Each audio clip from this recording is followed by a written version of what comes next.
I just wish I had more to drink, man. Thirsty shit. Yo, what up? This is Reese, MarsupianEmpire.com. It's your boy Sermon, thesermonsdomain.com. And we are going to be doing the album, well, not the album, I guess the mixtape review for 2 Chainz. New joint.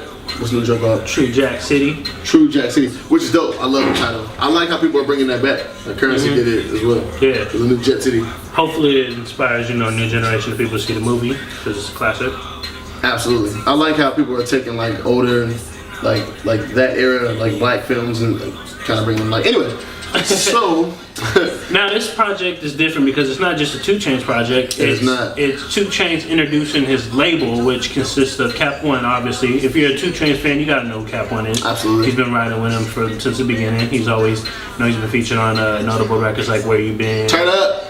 I walk in and I turn up. That one, and countless others. Another one is Schoolie, who was a part of Rich Kids. They had a lot of buzz a couple years ago back in Atlanta.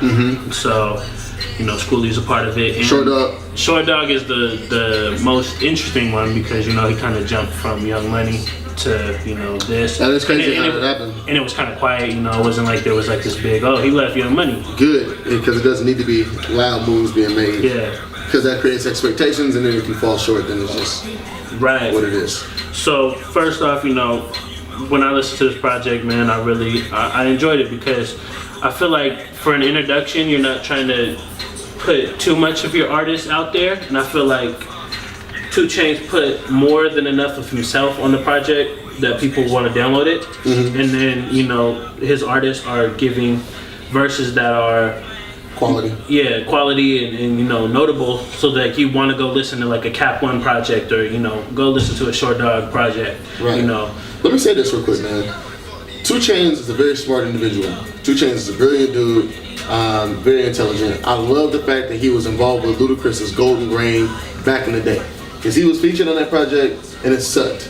But not because of him, but it was too much of the artist. You know what I mean? And they weren't solid at the time. And I think he had an opportunity to learn from that. Take that knowledge that he learned at that time from that particular project. This is I'm just guessing it. Yeah. But he got an opportunity to see that. He got an opportunity to be a part of that and see why that kind of fell through. And was able to infuse more of himself. Now, had Ludacris been more of a pivotal point in that mixtape, or not mixtape, I'm sorry, that album, because it was a mixtape then, it was an album. But I think if Luda had been more prevalent on that album, it would have sold more. It would have done better, would have had better public reception. Naturally.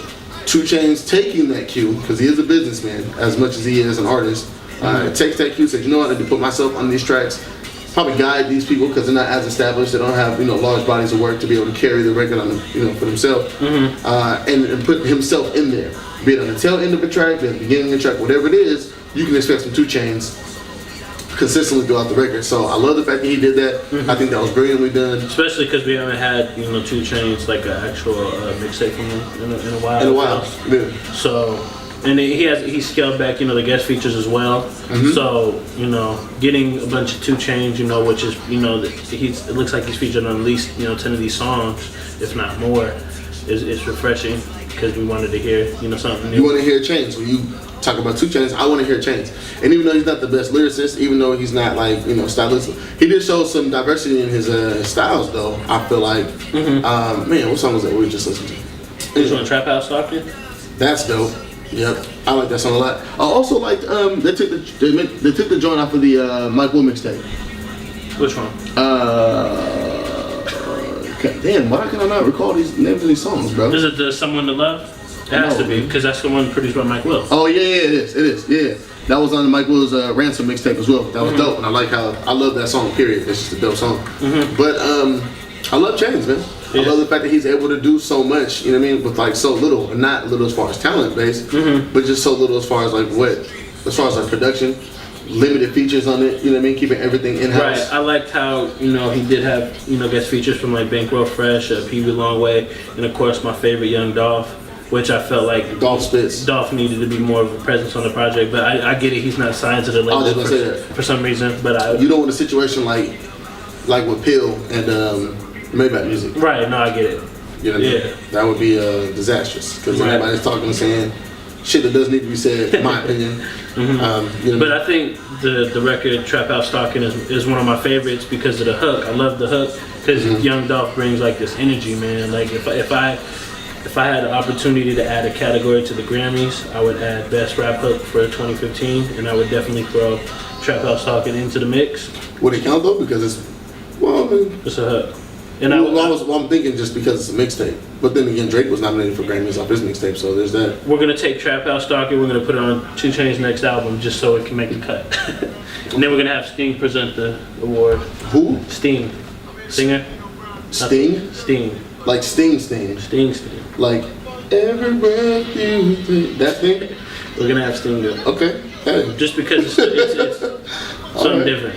Alright, no problem. Because I want to hear him say the award goes to 2 Chainz and Young Dolph and Cap One, Trap House Stalking. It'll be the only time in life you'll ever That's a hella interesting one, bro. That's a hella interesting one. I like the mixtape overall. I think it has a ton of replay value. Production is great. Yes, I'm glad they didn't try to do like slow songs and shit. Or like lady records and shit like that. I hate that. I hate when rappers do that. Right. Everybody, the one off subject, but the one beef that I had with the Carter 2 was the joint that they had with Currency. Bro, man. Yeah, man, I hated that shit. I hate when rappers do that. It's the Right. dumbest shit in the world to me, bro. Like, you're not fucking LL Cool J, bro. This is not I Need Love. Like, stop that shit. Anyway, they didn't do that here, which is great. Yeah. So I the love production is great. 808 Mafia, Zaytoven, Mike Will made it. You know, a lot of the. Zaytoven's all over the place, man. everywhere. I wanted to hear more Metro Boomin on it, if that's possible. Not to complain, but I feel like that would have been like, cause man, Metro's filthy, bro. He's out of there. Yeah, Metro's so filthy. I just want to hear like him. I want to hear that collaboration, but I like the fact that nothing was forced. It doesn't seem like. Again, that could be said of great chemistry with people. You know what I mean? Especially, I mean, Zaytoven and Chainz have like a great chemistry. Mike Will and 2 Chainz have a great chemistry. Let me ask you this. Who do you think from 2 Chainz, out of the 3 artists that he signed, who do you think has the best sound so far? Who impressed you the most? Who impressed me the most? Yeah. I'm Short Up. Because coming from Cash Money, Young Money, you didn't hear too much of him. Right. You know what I mean? So like, he didn't have as big of a stage or platform. And so now, listen, like we know what Cap One can do. So I appreciate him for everything he brings to the table. You know what I mean? But Short wasn't really. He had to kind of show and prove again. Yeah, and then like Schoolie, I didn't really have any expectations, and I'm not gonna say that I was that impressed as much. You know what I mean? He definitely doesn't have as much of a presence as I think Cap One and Short Dog on the project. Anybody that comes from Young Money that does well at all, but I'm completely surprised because they're underneath that umbrella. Nobody under that umbrella besides Wayne, Drake, and Nicki are putting out albums at all. Tiger was at one point. He was high. Yeah, I mean, well, yeah, but he was out on his own first. Right. And then he got brought into Young Money. You know what I mean? All these other guys are supposed to be developed by Wayne or whatever, and it's like. Anybody that leaves Young Money and does anything good, I'm impressed by it. Side note, I feel like if Wayne does, if Wayne is able to get, Young Money away from Cash Money and be like an independent label, I feel like he can do, kind of what 2 Chainz is doing. I have no faith in that whatsoever. That's a whole different conversation. We can have a different discussion about that. But we're not talking about Wayne ever in his life. I miss Wayne because he's not Wayne. He's Dwayne now. Okay, yeah. So True Jack City, are we gonna give it a ranking? We can. Yeah. We have to because it's a rap project. Yes. Go ahead. I give it a 3.5 because I feel like it could have been better lyrically. It's not lyrical joint. I mean, that's not what you want to expect either. And I don't know like how many songs on here I'm gonna replay, but there are definitely some slaps on here. Because again, Someone to Love is dope. Road Dogg, it starts off, is pretty dope. Obviously, Trap House Stalking is dope. You know what I mean? That's one. Yeah, most likely. And Foreign is dope too. To me, but I can understand why people wouldn't like it. Right. Okay, I'm gonna give it a 3 just because, you pretty much touched on how I feel about the project as well. I'll definitely take away Trap House Stalking. That'll be like my record. Probably the other records that have Young Dolph on it. Fuck You, Pay Me. There's one more that he's on. I like Young Dolph, so. I like Dolph too. So Dolph needs a better situation. He does, but I don't know if it's signing to 2 Chainz or Nope. if it's not signing to another rapper, bro. That's not how you get your success. I just don't feel like. Talk about everybody. Well, I'm just saying, like that's not. To me, personally, like that's not like your biggest marker. It's like nobody's gonna give you that creative freedom that you really. Nobody's gonna let you be you. It's early, so I wouldn't count 2 Chainz out as far as you know. No, I'm not, yeah, I don't want to knock Chainz at all and say that he's gonna limit people. But I mean, just the history that we have of rappers signing with rappers. I get it. It makes you weary about it. Yeah, yes. It definitely makes me very clear. This has been your boy Sermon, thesermonsdomain.com. Reese, Even Marsupials, themarsupialempire.com. Follow us on Twitter at sermonsdomain. At Even Marsupials again. Like the video, subscribe to the channel. Even Marsupials, if people can't seem to spell it or hear what the fuck I'm saying. Sorry, not to be offensive to you. Like the video, subscribe to the channel. After you listen to the mixtape, let us know your comments below. Thank you for watching.